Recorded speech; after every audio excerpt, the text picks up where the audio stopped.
На Абаза ТВ время новостей. Здравствуйте. Сегодня в выпуске.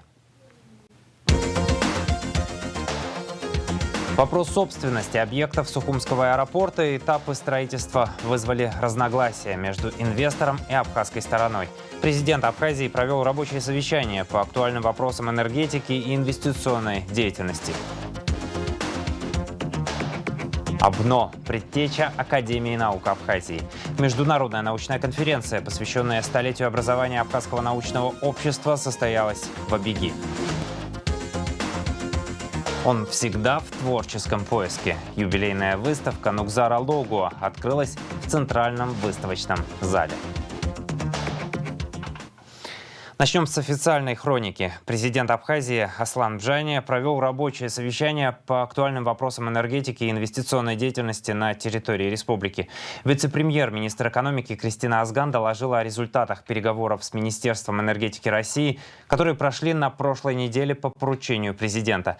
Речь шла об организации перетока для осуществления пусконаладочных работ на линии Ачгуара, а также в связи с упавшим уровнем воды на Ингургэс.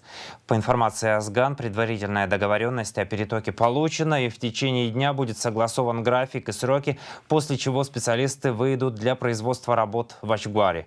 Президент поручил ежедневно отчитываться о ходе работы, принимаемых решениях. Участники совещания также обсудили вопрос ремонта и реконструкции международного аэропорта имени Владислава Ардзенба Сухум.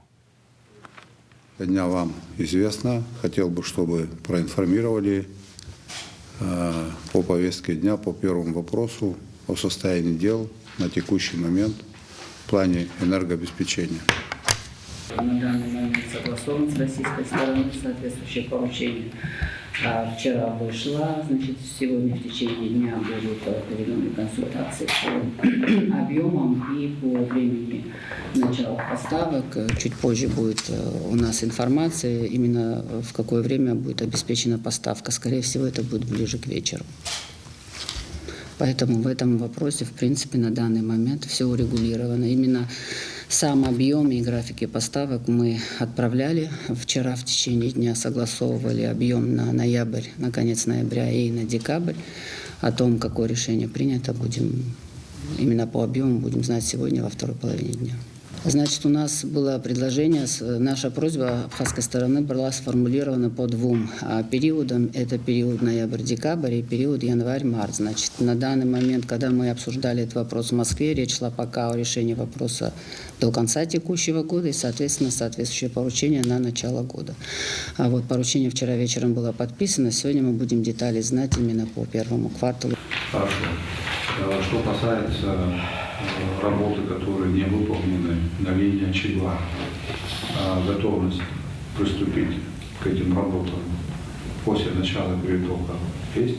Значит, мы с исполняющим обязанности генерального директора Черноморэнерго этот вопрос обсуждали. Они сегодня к концу дня должны представить план мероприятий и график проведения работ, связаться с российским подрядчиком, чтобы группа уже непосредственно выехала сюда и приступили к работам. Как только будет сформирован план мероприятий, мы вам, соответственно, его представим. Я думаю, до конца дня. Кроме того, я запросила информацию по техническим решениям и предписаниям специалистов по устранению тех, значит, проблем, которые выявлены по результатам первого этапа работ.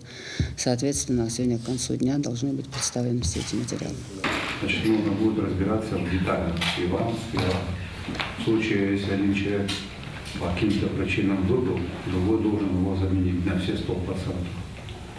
Каждый день ситуацию мониторить, знать все в деталях. Значит, по первому вопросу картина понятна. Мы сегодня к концу дня или завтра получим материалы, которые Четко будет прописано, на каких условиях и какой объем перетока будет обеспечен. Я правильно вас понял? И завтра у нас уже будет план, график работ по восстановлению и доведению до конца линии Ачгуара. Дальше. Второй вопрос. Инвестиционный проект по реконструкции международного аэропорта Сухум. Российской стороной был предложен их вариант концепции финансирования и восстановления аэропорта в целях возобновления авиасообщения. Значит, до этого была сформулирована позиция абхазской стороны, но на данный момент есть определенные расхождения в двух вариантах данного соглашения, и они, значит, в основном касаются именно этапности и вопросов, связанных с собственностью объектов, которые будут восстанавливаться. Принципиальное, значит, в принципе, согласие двух сторон о том, что все, что касается взлетно-посадочной полосы и аэродромной инфраструктуры, это остается в собственности Республики Абхазия и будет передано на условиях, не связанных с изменением права собственности. Все, что касается обслуживания пассажиров, терминальной инфраструктуры, значит, конечно, все восстанавливаемые объекты и, соответственно, связанные с ним, с обслуживанием аэропорта, будут рассматриваться в качестве собственности инвестора. И ключевой момент – это то, что изначально было предусмотрено два варианта финансирования проекта, но на данный момент эта история, значит, изменилась, и восстановление аэропорта, в общем, в принципе, будет рассматриваться с точки зрения финансирования именно инвестором. Исходя из этого, излагается, значит, вариант соглашения российской стороной. Завтра, значит, будет в Министерстве экономики совещание по данному вопросу, и данный вариант проекта соглашения уйдет на согласование федерального органа исполнительной власти. Но в любом случае нам со своей стороны необходимо еще раз вернуться к варианту соглашения, которое представила российская сторона, и представить свои конкретные предложения по тому, на что абхазская сторона готова пойти в рамках его реализации. С учетом ограниченных сроков, я надеюсь, мы вместе с администрацией президента в течение этой недели все эти вопросы закроем. Значит, как вы знаете, концепция восстановления аэропорта была предложена инвесторам, значит, в рамках двух этапов реализации. Это первый этап по минимальным затратам для начала, значит, работы аэропорта и, соответственно, полная его реконструкция уже в рамках второго этапа. И существенным фактором в варианте российской стороны является то, что мастер-план по восстановлению и реконструкции аэропорта является приложением к соглашению. По мнению абхазской стороны, я думаю, что администрация президента тоже, в принципе, разделяет нашу позицию, что мастер-план не должен быть приложением к соглашению. Это живой документ, который должен будет, наверное, изменяться в рамках уже непосредственной реализации. И каждый раз возвращаться к соглашению, которое, возможно, нужно будет ратифицировать, будет сложно. И мы будем настаивать и предлагать российской стороне, что соглашение идти должно базовое, как по основным правам и обязанностям двух сторон, а мастер-план, который содержит содержание условия отдельной реализации проекта, должны быть в виде отдельного документа, который может меняться. Представленный ранее проект соглашения российской стороной нами был проработан.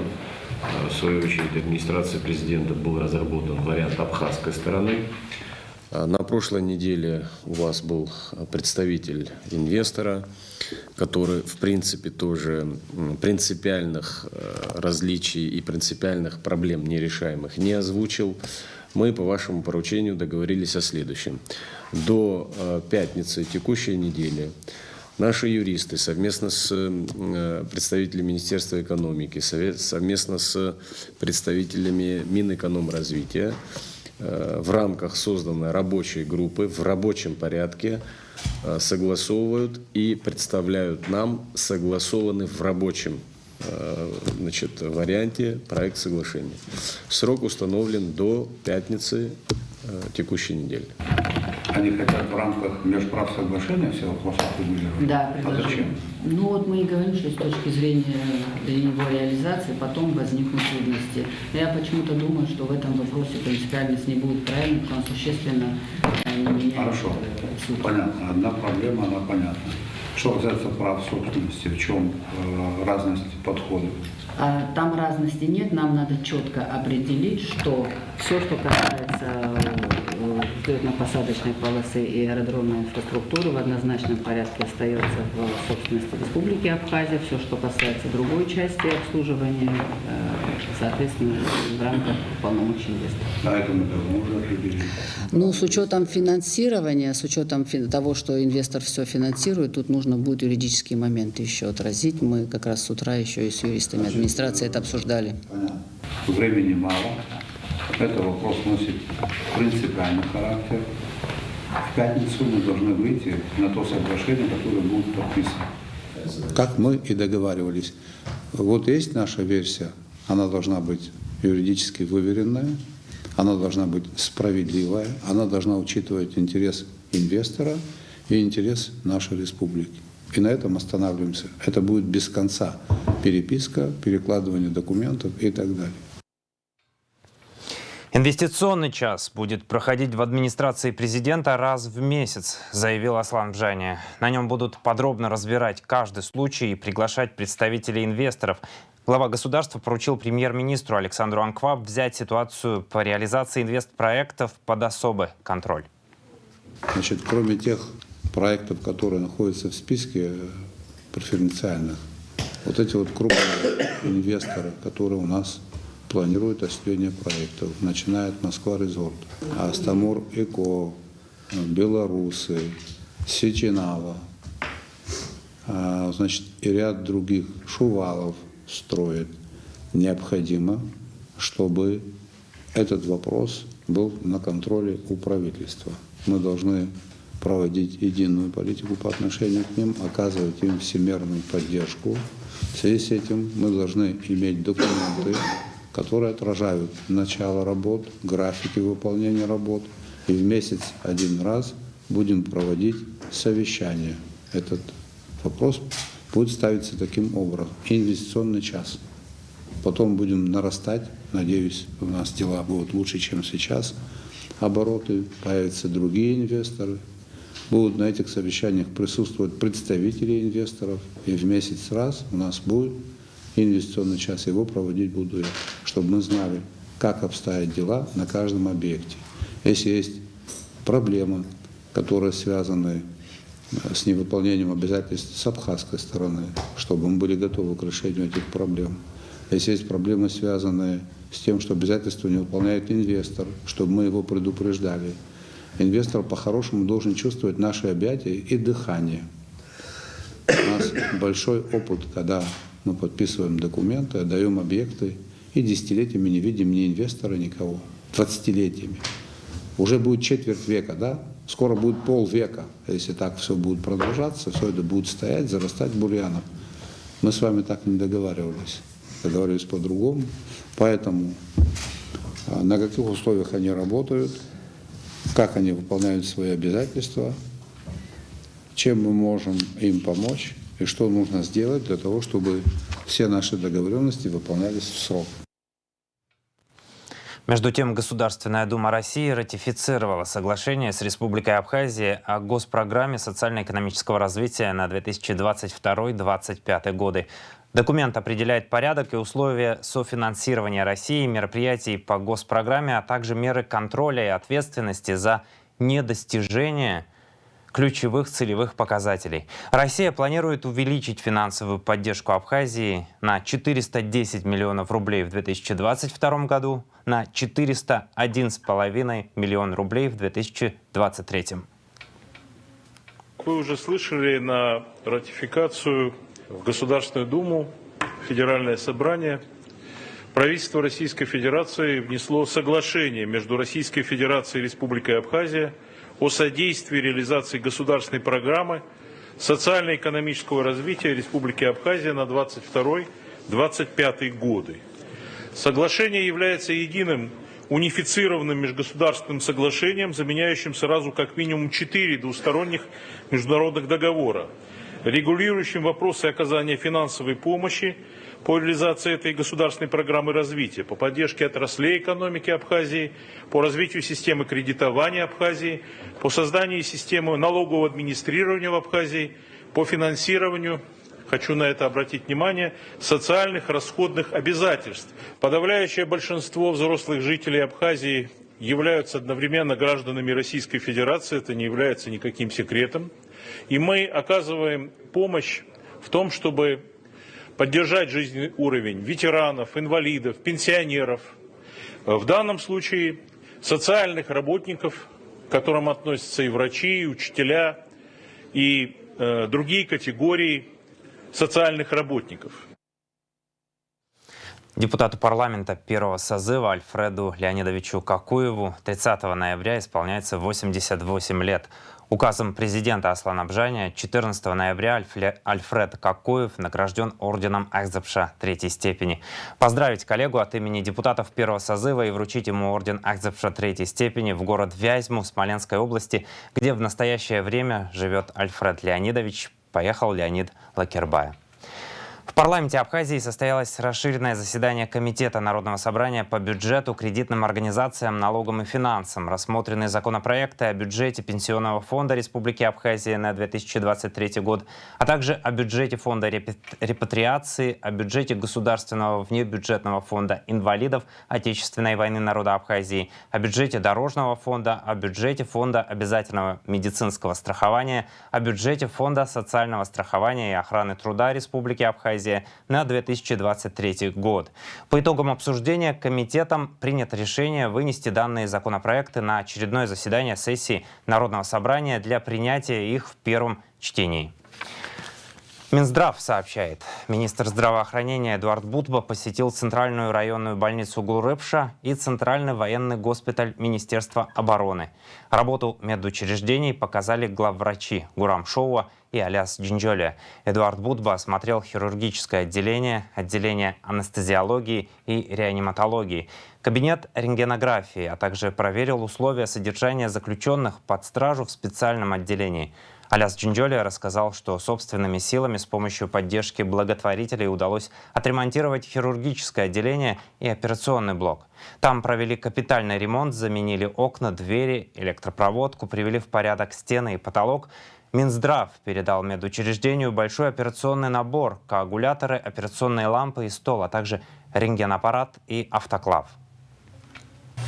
Сейчас своими глазами посмотрели, есть действительно сложности, которые поэтапно решались, решаются и будут решаться, но действительно объем работы колоссальный, который надо выполнять, и тот объем, который уже выполнен, он тоже не маленький, производные работы. Насколько информирован, рентгенаппарат был передан с республиканской больницы, которую мы смотрели. До этого мы передавали вам Министерство здравоохранения коагуляторы, наборы, большой хирургический набор, коагуляторы и лампы операционные для того, чтобы усиливать хирургическую службу. Не так давно мы передали вам с нашего подведомственного лечебного учреждения операционный стол, весь набор необходимого для того, чтобы операции на территории вашего госпиталя проводились в полном объеме. Это и сухожар, и это операционный стол, это и лампу вы сейчас заберете, и там 15 позиций, насколько я понимаю. Так? 15. Да. И Министерство здравоохранения также будет уделять внимание всем нашим лечебным учреждениям, невзирая от подведа, потому что ситуация требует, чтобы во всех лечебных учреждениях было достойное оборудование и достойный уровень хирургического вмешательства. Еще раз хочу заверить, что мы будем по мере нашей возможности как помогали, так и помогаем. Понимаем, что Минздрав это не совсем учреждение, которое должно это все курировать. И при всем при этом за последний год такой объем помощи нам оказан, которому, может, даже нам и не снилось бы. Прекрасно понимаем все скромные способности Министерства обороны, государства в целом. Надеемся на перспективу, не унываем. Коллектив молодой, трудоспособный. Будем работать, адаптированы к этим условиям, но надеемся на лучшие времена. Главный врач Сухумской инфекционной больницы Астамур Гуния принял участие во всероссийском дискуссионном клубе COVID-19 Update. В ходе онлайн-дискуссии эксперты из разных стран рассказывают об опыте борьбы с пандемией коронавирусной инфекции. Среди спикеров врачи из Беларуси, Азербайджана, Узбекистана и Абхазии, представил которую главврач Сухумской инфекционной больницы. Астамур Гуния озвучил статистику заболеваемости, так как рассказал, что за весь период пандемии выявлено около 60 тысяч инфицированных. 9714 госпитализированных, 695 летальных случаев. Первые случаи ковид-позитивных пациентов были зарегистрированы в апреле 2020 года.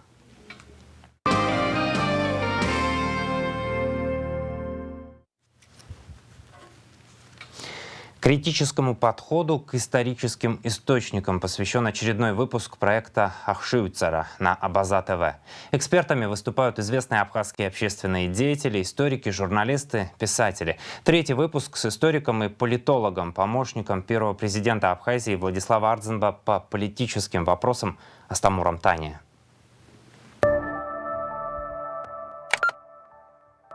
Я в ходе нашей сегодняшней встречи, беседы, хотел бы поговорить о значении критического мышления в изучении истории. Знаете, искусство, оно часто, вот настолько его мощное звучание, что оно часто, как правило, побеждает историю. Потому что даже мы, современные люди, имеющие возможность, колоссальную возможность получения самой разнообразной информации, мы находимся под впечатлением художественных образов. Вот, допустим, если мы говорим о войне 1812 года, у нас в голове сразу встают образы, созданные Львом Николаевичем Толстым. Такого рода пропагандистского искусства. Это вот знаменитый гобелен из Байо. Он был создан во второй половине XI века. Он собой представляет льняное полотнище, вышитое вручную, естественно, тогда вручную вышивали. И там прямо, вот ты на него смотришь, ты понимаешь, прямая аналогия немого кино. Потому что там последовательно вышиты события. События связаны с историей завоевания Англии и норманнами. Длина гобелена, сохранившаяся до нас, это свыше 65 метров. То есть вы понимаете, какое придавалось значение этой трактовке, как, вот, видимо, для посетителей этого храма Байо. Моя рекомендация – пользоваться проверенными источниками, которые выходят из научных учреждений. И хочу вам пожелать самим быть исследователем окружающего вас мира.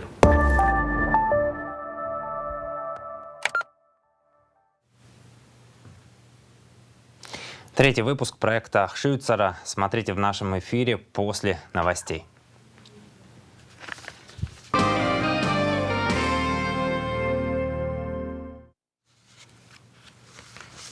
АБНО – предтеча Академии наук Абхазии. Международная научная конференция, посвященная столетию образования Абхазского научного общества, состоялась в конференц-зале Абхазского института гуманитарных исследований имени Гулия Академии наук. Научное мероприятие проводится совместно с Абхазским государственным и Северокавказским федеральным университетами. Наши корреспонденты побывали на пленарном заседании конференции. Слово Анастасии Никоновой.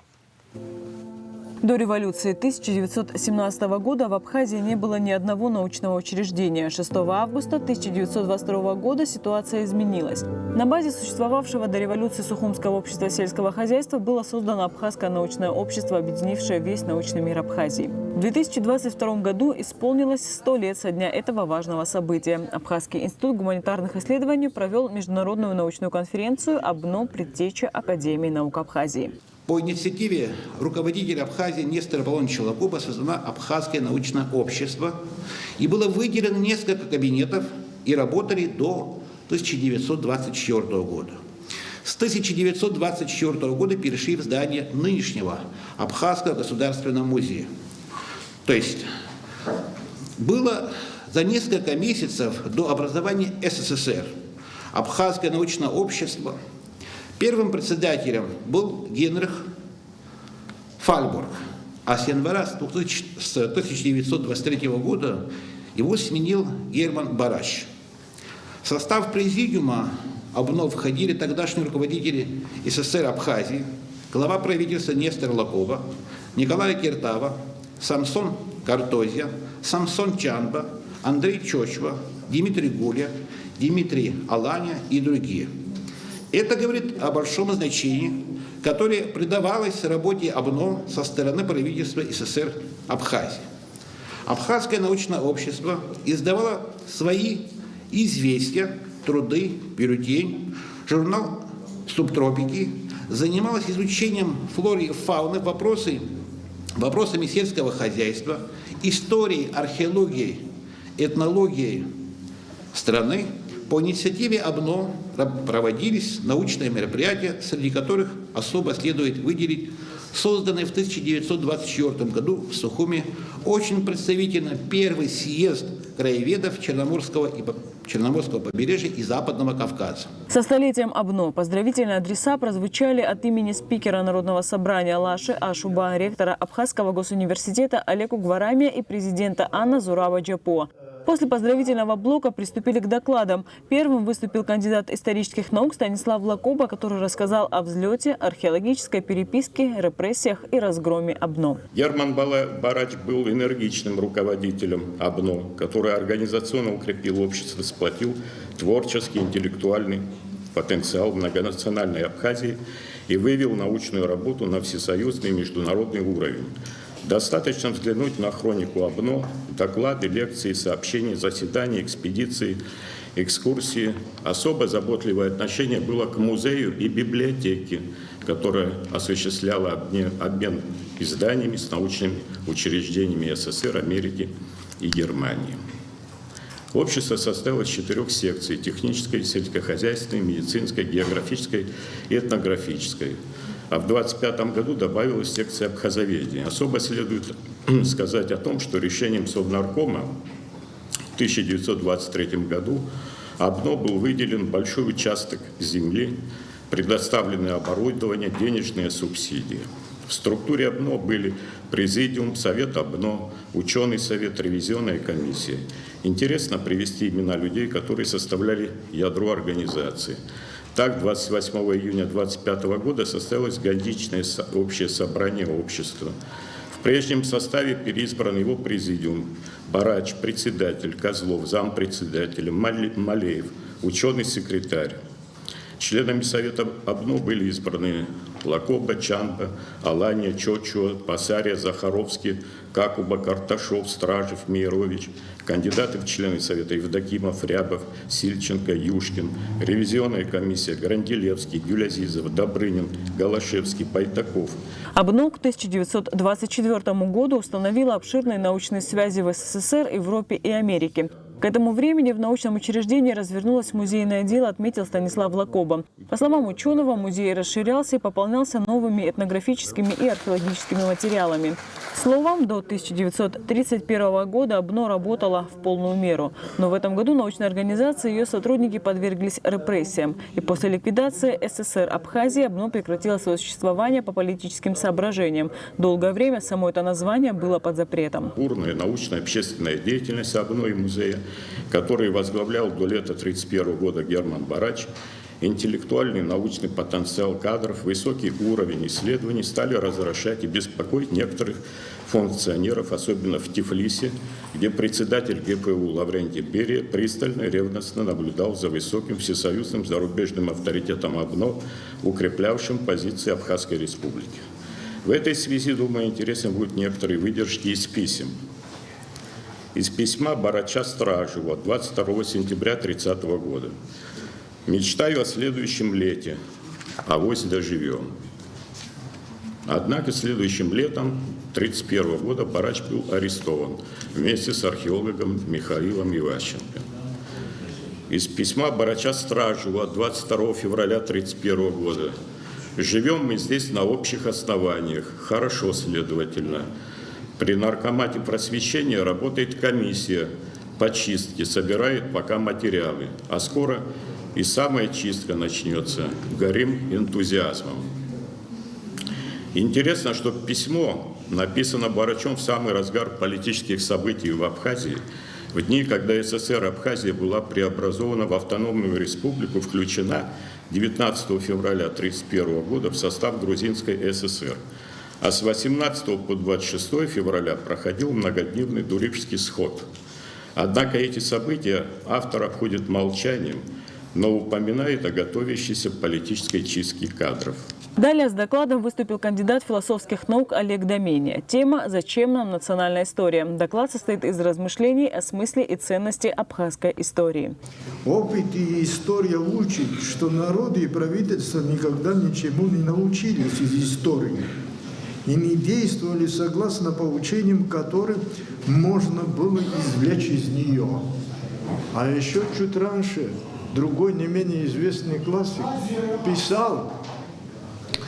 писал, что единственный урок, который мы можем извлечь из истории, это то, что никаких уроков никто не извлекал. Среди специалистов хорошо известно, какую роль играла каста жрецов в жизни древнеегипетского общества. Она состояла не из служителей культа, как это может показаться на первый взгляд, а из мудрецов. Причем мудрецами считались тогда лишь те, которые хорошо знали исторические предания. Не только история, но и война тоже учит. Продолжающаяся ныне гибридная война показывает, что одними чужими ценностями, как мы сегодня пытаемся строить свою жизнь, вряд ли возможно формировать свое будущее. Чужие ценности могут играть позитивную роль в нашей жизни лишь тогда, когда они нами освоены и превращены в элементы своего ценностного мира. Это во-первых. Во-вторых, формировать будущее вряд ли возможно, не оглядываясь назад. Правда, будучи в демократическом лихолетии и социальной неопределенности, не так-то просто заметить пройденное. Но как бы мы ни старались не замечать прошлого, без него вряд ли возможно самоопределиться и делать осознанные действия в будущее. Не потому ли восстановление исторической истины в российском обществе ныне стало одной из задач первостепенной важности? На доклад меня сподвиг долгожданный первый том собрания сочинений талантливого фольклориста Артура Анджба, отметил перед началом выступления доктор исторических наук Олег Бгажба. Ученый представил присутствующим доклад на тему «Еще раз о времени создания нарского эпоса и его создателях». В нем я использую новые данные естественно-научных методов по археологии, металлографический анализ железных и стальных изделий, которыми виртуально широко пользовались нарты, что, как мне представляется, поможет еще раз ответить на традиционные, но остающиеся кардинальными все те же вопросы по нарской проблематике. Когда возник нарский эпос и что является его первозданным ядром? Местное кавказское начало или же пришлое скифо-сарматское аланское присутствие.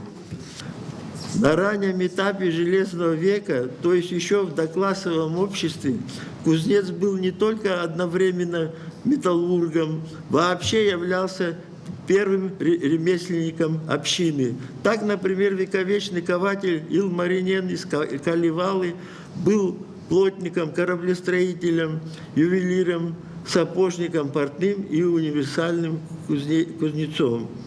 И в героическом нарском эпосе абхазов тоже можно найти свидетельство этого универсализма.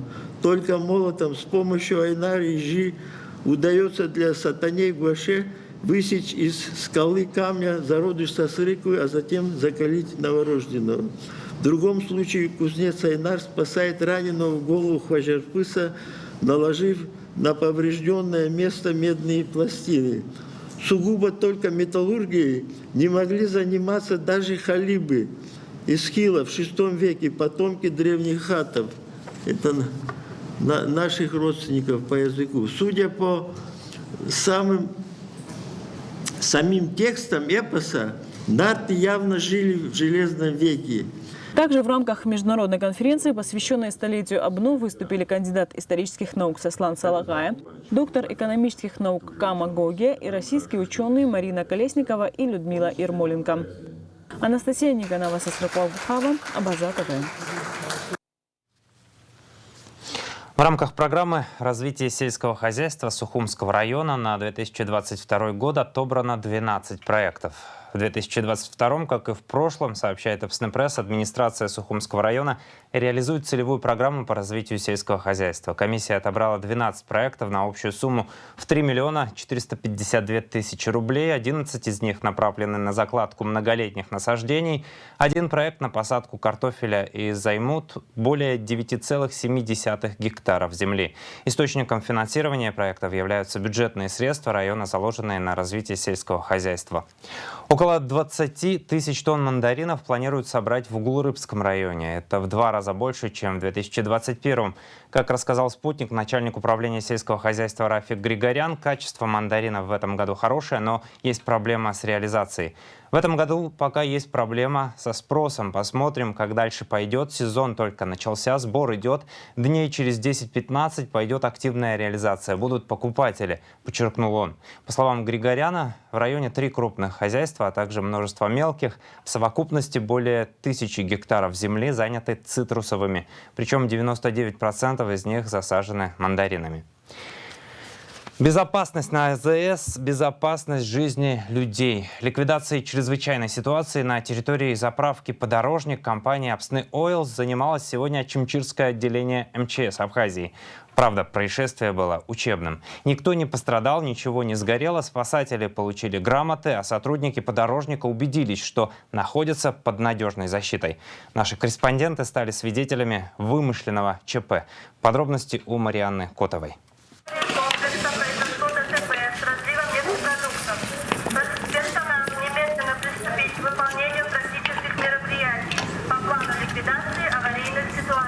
Операторы-заправщики Чимчирского подорожника бегут тушить пожар на территории заправки с помощью огнетушителей, которыми снабжена станция, пока спасатели в пути. Дело в том, что водитель легковой машины, заезжая на заправку, не справился с управлением и на высокой скорости въехал в бензовоз, из которого в этот момент сливали дизельное топливо. В результате ДТП произошла разгерметизация сварных швов 6-го отсека. Так гласит легенда.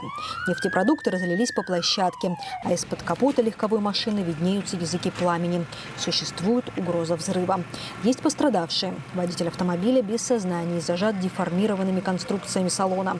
Оператор-кассир, контролирующий слив топлива, получил черепно-мозговую травму. В процессе тушения происходит возгорание разлитого топлива. Языки пламени перекидываются на полуприцеп бензовоза. Это учебное происшествие, с которым спасатели совместно с сотрудниками АЗС справились на отлично.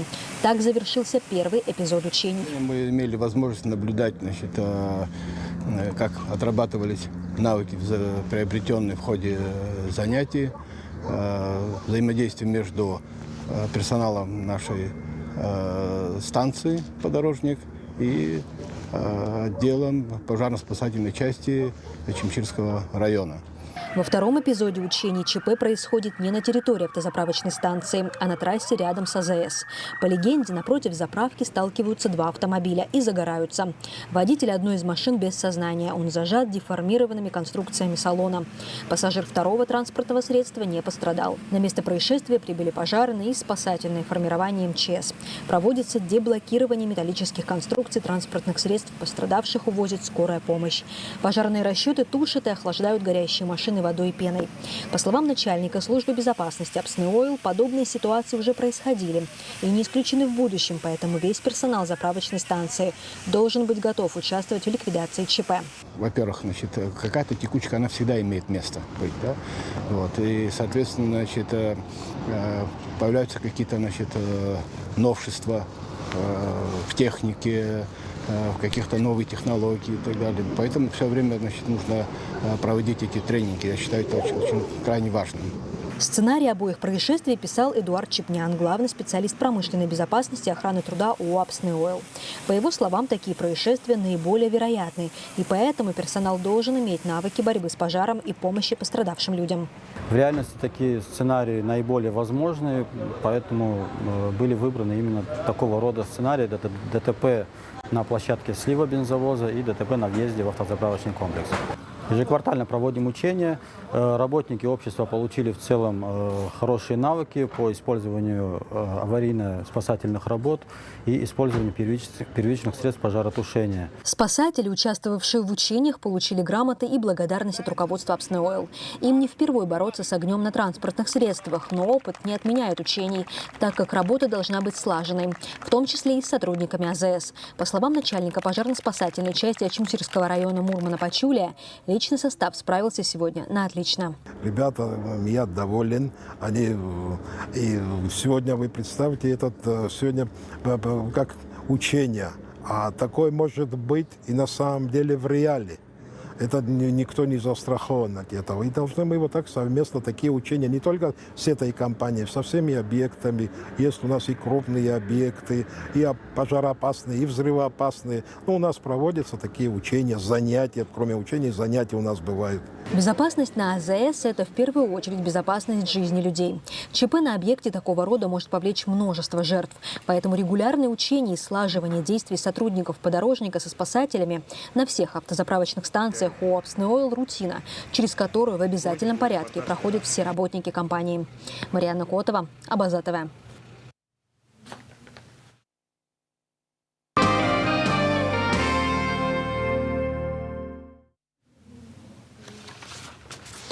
Мэр столицы Беслан Эшба принял сборную команду Сухума, победившую в 16-й республиканской военной спортивной игре «Аяйра».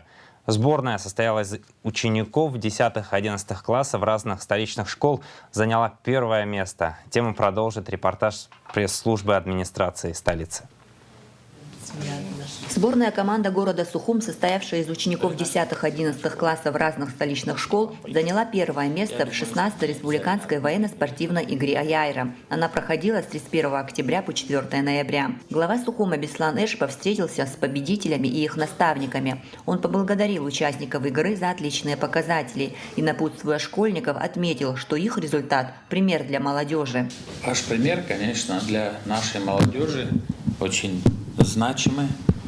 Спортивное воспитание, военное воспитание – это то, что нужно сегодня нашей молодежи. От лица администрации города Сухуми, от себя лично, от души вас поздравляю и благодарю. И тобой придутся. Военно-спортивная игра «Аяйра» проходила по нескольким видам соревнований, среди которых строевая подготовка, разборка-сборка автомата, метание гранаты, стрельба из боевого оружия, стрельба из лука. Сборная команда города Сухум заняла 6 первых мест, 3 вторых и 1 третье. И по итогам всех соревнований стала безоговорочным лидером, удостоившись главного приза. Свой призовой кубок участники команды преподнесли главе столицы. Мы с большим удовольствием и с большой честью хотим передать вам, ставить его администрации. И надеюсь, что это будет не первый, а в следующем году мы также с гордостью, еще раз, с удовольствием, с большой честью еще раз нанесем вам. Табу.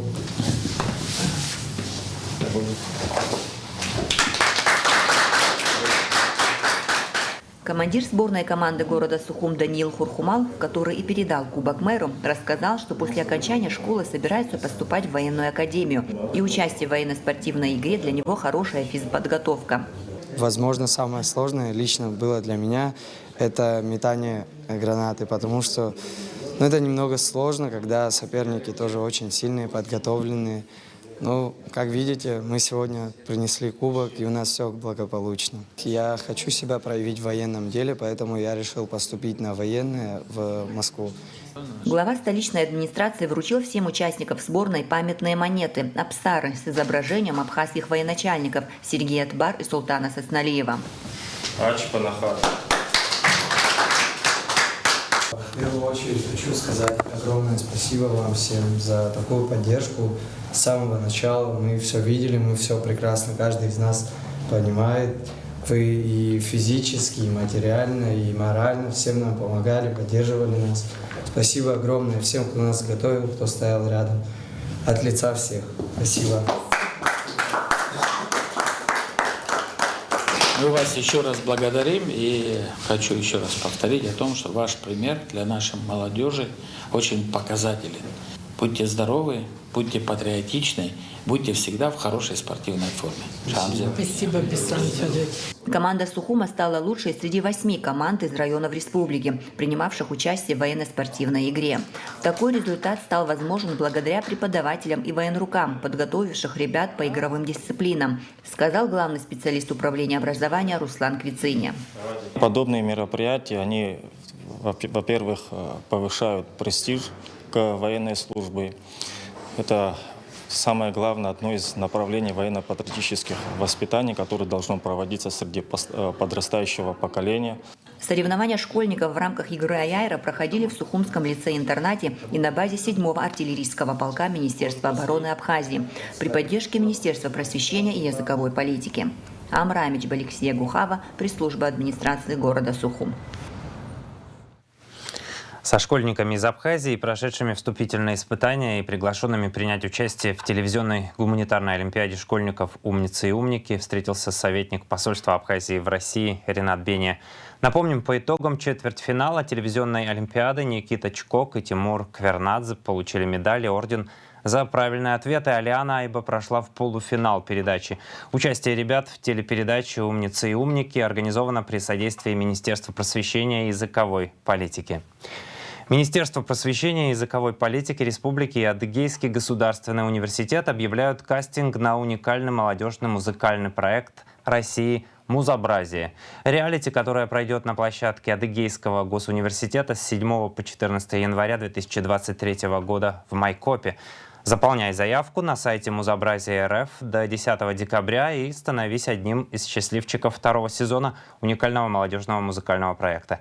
Редакция ждет заявки от молодых музыкантов Южного и Северокавказского федеральных округов и Абхазии. За 60 минут в прямом эфире незнакомым друг с другом музыкантам предстоит сочинить песню на стихотворения, написанные их сверстниками.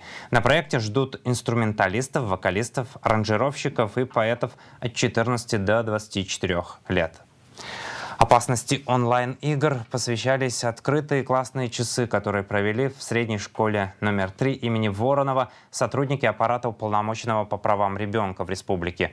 Уполномоченный по правам ребенка Мактина Джинджолия совместно с сотрудниками аппарата обсуждали с ребятами необходимость интернет-сервиса в нашей жизни, пользу и вред социальных сетей. Школьники активно принимали участие в обсуждении опасных онлайн-игр, в которые вовлекаются несовершеннолетние. Ребята совместно с сотрудниками аппарата заполняли таблицу, которая разделена на 2 блока, признаки, указывающие на вовлечение несовершеннолетнего в опасную онлайн-игру, и меры, которые следует предпринять, чтобы помочь жертве кита. Школьному руководству были переданы памятки, в которых подробно описаны признаки, указывающие на вероятность участия ребенка в опасных онлайн-играх, а также меры, которые необходимо предпринять.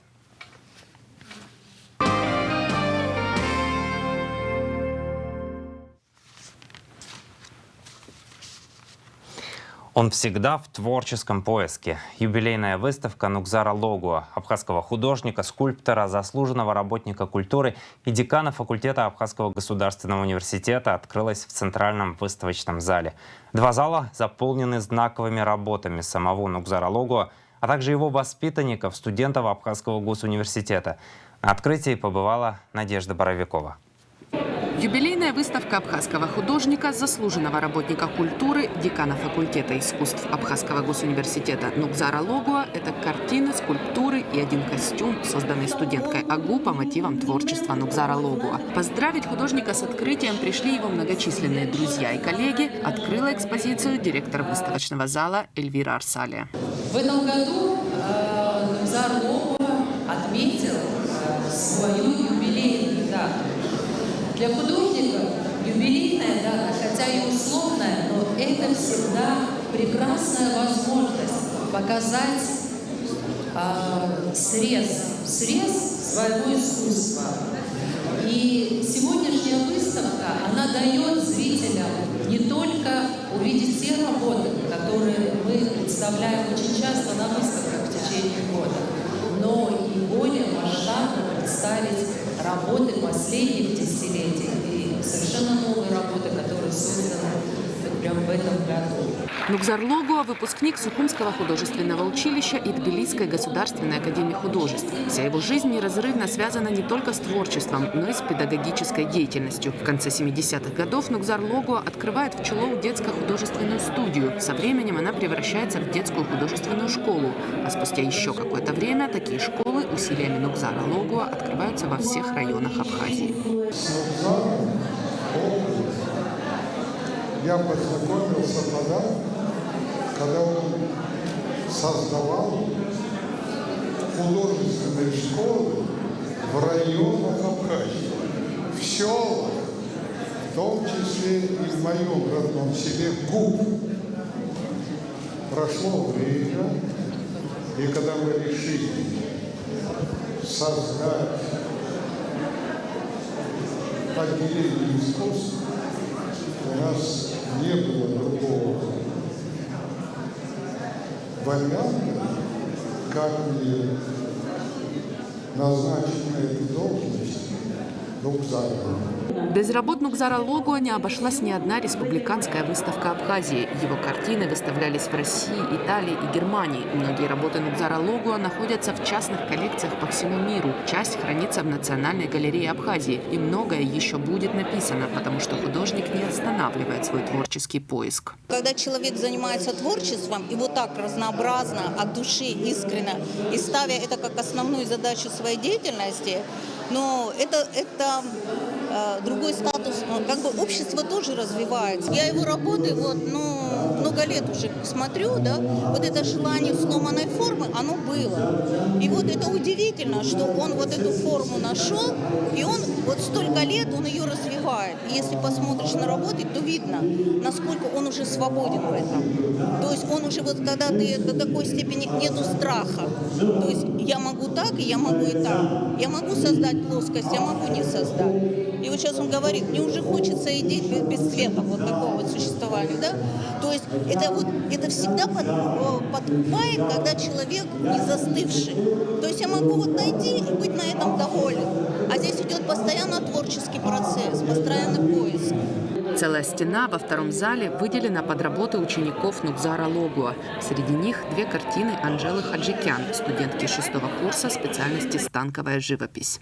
У нас очень хорошие отношения, и как педагог он очень вдохновляет нас, поскольку он всегда старается добавить нам что-то новое, что-то яркое, позволяет нам работать и не пытается мешать нам своими идеями, то есть только лишь вперед и вперед. Ну, естественно, это повлияло на нас, на всех. Как вы видите, у нас у всех много абстракций, поскольку он как бы наш самый первый педагог, да, естественно, это влияет на нас. Но я думаю, что у всех у нас есть что-то свое. Нукзар Логуа, помимо прочего, основатель традиции ежегодных международных арт-пленеров «Краски осени Абхазии». Российские художники и педагоги художественных вузов вместе с абхазскими коллегами и студентами в течение 2 недель пишут пейзажи Абхазии с натуры. Благодаря этой инициативе студенты получают уникальный опыт, фонды Абхазии пополняются работами талантливых мастеров, а слава о красотах Абхазии распространяется далеко за ее пределами. Надежда Боровикова, Саида Бухава, Абазатэ. И самая свежая новость от Черноморэнерго к этому часу. Переток электроэнергии из Российской Федерации осуществлен. Энергосистема республики работает в штатном режиме. Сейчас о спорте. 23 ноября на стадионе «Динамо» в Сухуме состоится товарищеский матч между национальной сборной Абхазии и сборной Кабардино-Балкарии, сообщает Федерация футбола. Начало в 17:00. Федерация футбола подготовила для зрителей концертную программу, в которой примет участие известная абхазская эстрадная певица Хибла Мукба. Федерация приглашает болельщиков на стадион поддержать национальную сборную.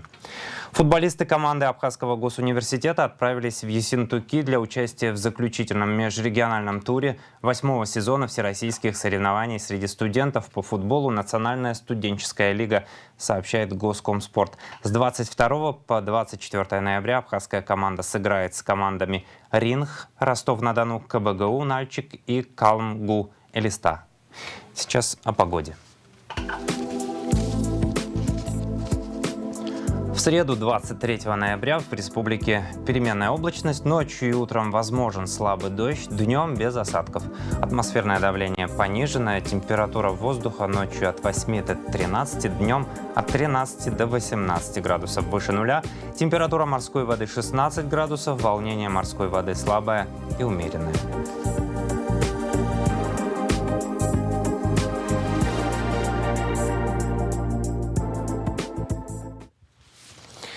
На этом пока все. За развитием событий следите на Абаза ТВ. До новых встреч в эфире.